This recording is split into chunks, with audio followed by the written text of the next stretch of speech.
বিভিন্ন দল আছে, যেহেতু তারা পাশের কাতারে বাজাইতে বলে আমরা সবাই জানেন। যদি মিল্লাত ভাই ছাড়া অন্য কেউ যদি হতো সেটা একটা কথা ছিল, যেহেতু মিল্লাত ভাই নাই, আমরা তারিক যা খালেদা যা কিছুই বুঝি না। আমরা মিল্লাত ভাইকে একটা ভোট দিয়ে তাকে কাজ করার সুযোগ করে দিয়ে দেশের উন্নয়ন করার স্বার্থে আমরা সবাই ভোট দেব, এই আশা ব্যক্ত করে আমার সংক্ষিপ্ত বক্তব্য শেষ করছি। আসসালামু আলাইকুম।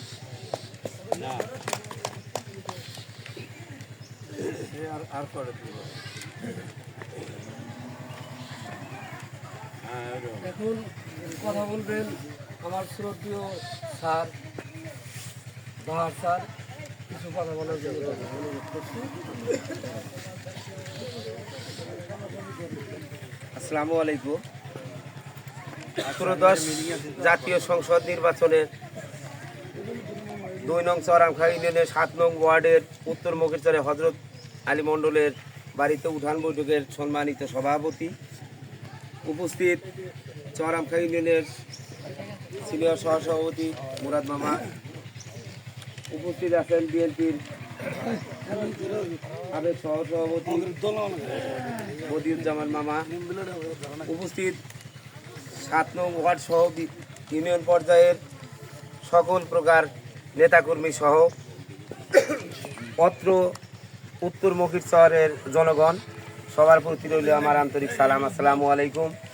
আজকে আমরা যে উদ্দেশ্যে এখানে উপস্থিত হয়েছি সেটা হলো আগামী 12ই ফেব্রুয়ারি জাতীয় সংসদ নির্বাচনে ধানের শীষ প্রতীকে আমরা কিভাবে ধানের শীষকে জয়যুক্ত করতে পারবো সেই নীতি নির্ধারণী বা ভোট চাওয়ার কলা কৌশল পর্যালোচনা অনুষ্ঠানে আজকে আমরা সেই দিক নির্দেশনাগুলো আমরা এক একজনের কাছ থেকে শুনবো এবং তার পরামর্শমূলক যে বক্তব্যগুলো আছে আমরা সেখানে পেশ করার চেষ্টা করব।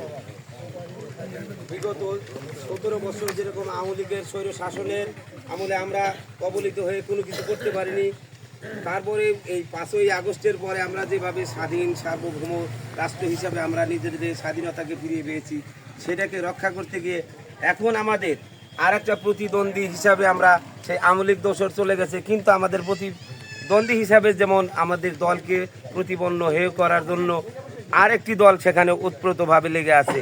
যেমন আমরা মুসলমান, কালেমা পড়লে মুসলমান, নামাজ রোজা হজ জাকাত পড়লে তার ভিতরে কোনো মুসলমানের ঘাটতি থাকে না।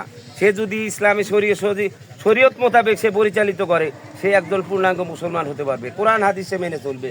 কিন্তু আমরা যদি জীবনে অন্যায় অত্যাচার সব কিছুই করি, শুধু আমরা একটা ভোট দিলেই যে জাহান্নাতে চলে যাব এরকম বিধান কোথাও নেই। আর যদি এই বিএনপি যে একটা সাংগঠনিক দল, সেখানে কিন্তু একটি কথা এখানে তারেক জিয়াও বলছে যে যদি বিএনপি ক্ষমতায় আসে তারা নবী করিম সাল্লাল্লাহু আলাইহি সাল্লামের আদর্শে এই দেশ পরিচালিত করবে। কিন্তু জামাত যদি সেখানে, যেমন আমাদের প্রতিদ্বন্দ্বী দল একটা জামাত আছে, সেখানে তারা বলতেছে যে জামাত একটা ইসলামী দল, যদি নেতার নেতৃত্বই যদি আমাদের ভুল থাকে, যেমন কৃষ্ণনন্দী উনি একজন হিন্দু মানুষ, হিন্দুর ইমাম যদি আমাদের জান্নাতে চলে যেতে না পারে, তাইলে আমরা মুক্তাদি কেমনে জান্নাতে চলে যাব? আমাদের এই কৃষ্ণনন্দী যদি উনি জান্নাতে যাওয়ার মতো কি ক্ষমতা আছে আপনারা বলেন? একটা হিন্দু কখনো বেঁচতে যাইতে পারবে না। কিন্তু যদি আমরা হিন্দুকে ভোট দিই তাহলে কেমনে যাব? তারপরে আমাদের এখানে এই মিল্লা সাহেবের যে উন্নয়নমূলক কর্মকাণ্ড, কোলাকান্দি ব্রিজ, তারপরে সবচেয়ে আমরা একটু ঝুঁকির মধ্যে আছি যমুনা নদীর কবলে, যেটা পুরাতন ব্রহ্মপুত্র। সেখানে শুনেছি 88 সালে নাকি 8 মাইল ভেঙে আসছে 1 বছরে। সেখানে আমাদের এখান থেকে দূরত্ব মাত্র